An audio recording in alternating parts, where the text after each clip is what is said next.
There's a trend in gaming that's been slowly increasing over the years. Not in the way the games are made, but in how they're presented. Well, to be more specific, their physical presentation. I'm talking about multilingual packaging. Let's take a look at the game Ni no Kuni Remastered. Cool box art, right? But what's this? The ESRB rating has this extra text above it. That's kinda ugly. Well, let's take a look at the back. God, that's cluttered. It just looks terrible. And you know what sucks? This game's artwork, as listed on Amazon, is not multilingual, which would lead you to assume that's what you'll get. But nope. In fact, this has been a trend for quite a few games. You'll see the artwork listed in English, then buy the game only to get this super cluttered mess. Sega was very guilty of this for a while. Starting in 2020, literally every North American copy of any game put out by them was listed with English packaging, only for you to receive something else in the mail. It's a shame too, because before 2020, Sega used to be one of the good companies that used English-only packaging. That made it very surprising when their games started looking like this. At first I thought I was unlucky, but nope. That's just how they release games now. Others, like Capcom, Square Enix, or Sony, seem to put out their games in both formats, kind of making it a gamble when buying something online. Luckily, everything I've bought from those guys on American Amazon has been safe, but who knows when that will change. How do you get around this? Well, buy the PAL region or Asia English versions. Look at this copy of Deadly Premonition 2. So clean, so pure. Same for this copy of Legend of Heroes Trails of Cold Steel 3.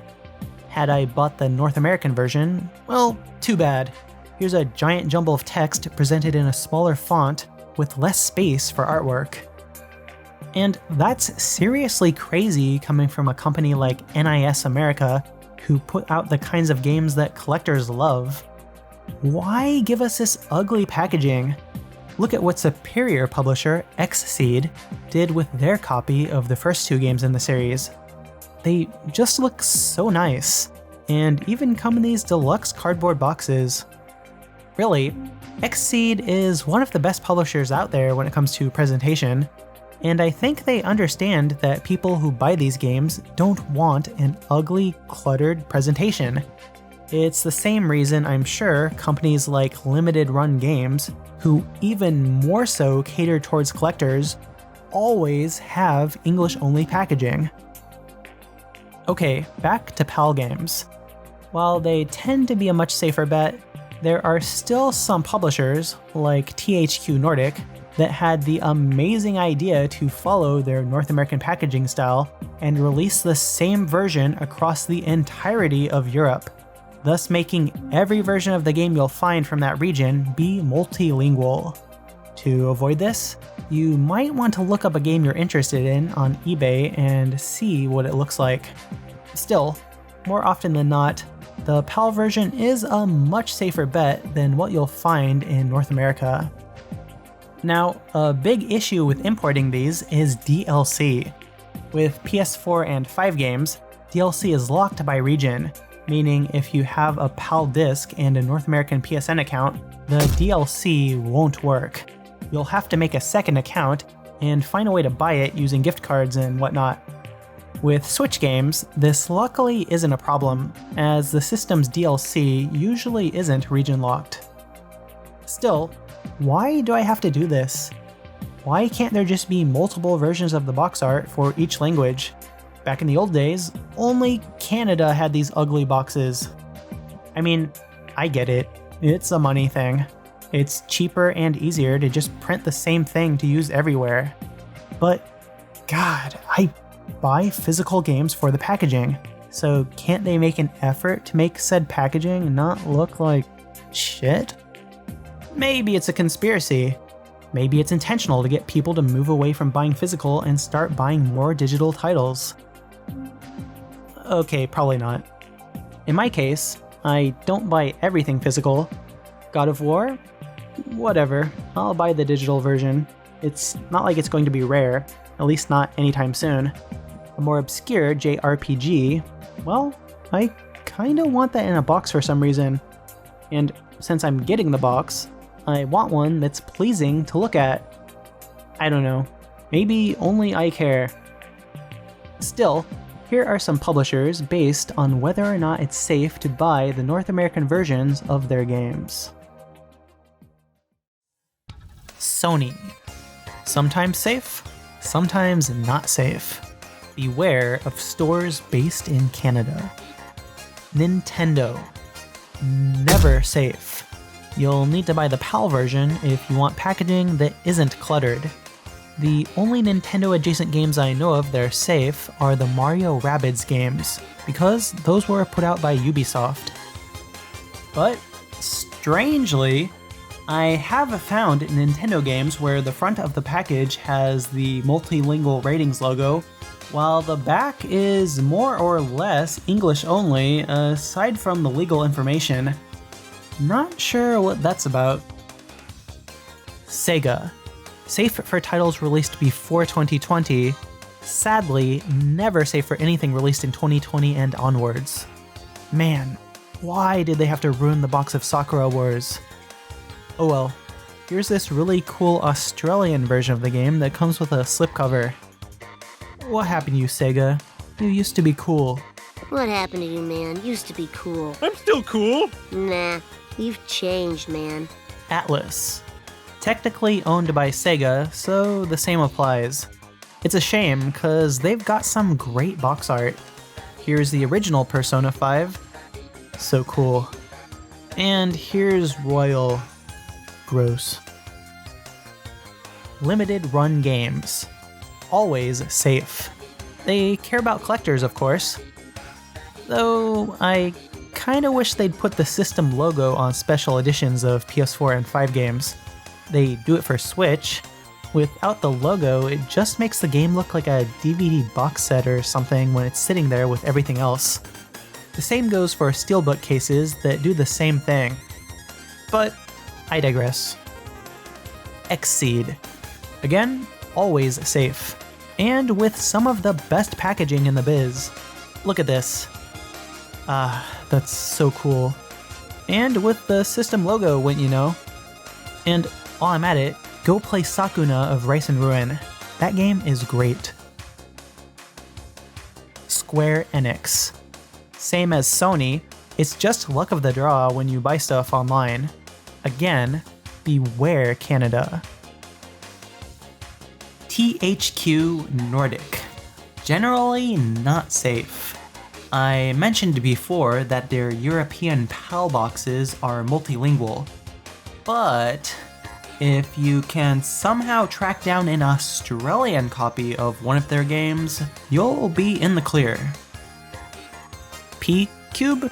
I guess that's how it's said. Same as THQ Nordic, simply unsafe. PAL and NTSC is multilingual. Well, now at least. As with Sega, they used to be safe. Though when exactly this started, I'm unsure. On a side note, a lot of their older, English-only releases were actually put out by other publishers in North America, though there were some titles they put out in both regions. 505 Games. As far as I can tell, they are always safe. Bandai Namco. Never safe. Buy the PAL version. It kinda sucks since they're a company that always has DLC for their games, but it's what you gotta do for that pure, untainted packaging. For the most part. Oh well, at least it's just in the corner. Koei Tecmo. Almost never safe. The exception is the Neo games and Rise of the Ronin, which were published by Sony. Anything else, and you'll need to go with the PAL version. This is, again, unfortunate, because they often have a ton of DLC, but it's worth it for nice looking copies of games from the Atelier series and other stuff like that. Konami. Never safe, unless it's something they put out in collaboration with limited run games. Otherwise, buy the PAL version. EA, Activision, Ubisoft, Take-Two, the generic AAA Western publishers. Same as Sony and Square Enix, it's luck of the draw. As with those publishers, you'll probably be safe unless you buy from a source that sells a lot of stuff to, you guessed it, Canada. Capcom. Usually safe. Once again, don't buy from somewhere that ships a lot of stuff to Canada, and especially one that's based there. My poor copy of Onimusha. There, that's better. God, I waste so much money on games. And once more, similar to how you need to look out for the Canadian version with NTSC games, you still need to be careful when buying the PAL versions. Buy from a seller based in the UK, or one that shows actual pictures of the game. If you bought from a UK seller before and got the English-only version, you should probably buy from them every time just to be safe, assuming their prices are more or less the same as other stores. And look up pictures of the game beforehand to make sure it's not a Shin Megami Tensei Nocturne situation where every PAL copy has the same multilingual box art, except Australia for some reason. Speaking of which, if you buy from a seller in Australia with a game showing the Australian rating symbol on the box, you'll be safe. I'd recommend their games in general, except they seem to be harder to come by online. Hence why I still haven't been able to get a hold of an English-only copy of Nocturne. Someday. I really hope this isn't coming off as some sort of get out of America if you can't speak English sort of thing. In fact, I don't even live in America. I live in Japan, where everything is written in, of course, Japanese. But I care about game packaging. Always have, always will. During the PS2 era, I'd buy literally any non-sports game I came across that came in a cardboard or steelbook case. I like nice-looking boxes, and the multilingual ones just don't look nice. Like, at all. And if you still don't believe me, here is what may just be the absolute worst contender: Sword Art Online Lost Song for PS Vita. 3 languages, completely encompassing the back of the box. Not a single screenshot. That is not good packaging. It's just not. And, you know, even when the amount of text on a multilingual case is minimal, which is nice, there's still less space for artwork because the mandatory legal information that no one reads needs to be twice as big. Seriously, look. I mean, people like to complain about the so-called ugly box art of older Western-released games, but you know what? At least the back of those boxes looked fine. And yeah, I realize that in the grand scheme of things, this isn't exactly the biggest issue ever, and being English only doesn't inherently make every game box look good. But being multilingual never makes it look better. Anyway, here's a montage of PlayStation games saying X button. Press the X button to jump away from the wall.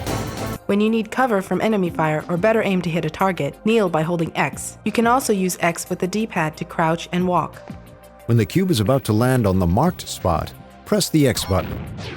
And the monkey net is set to the X button. Press X to jump, then press X again while you're still in the air to glide.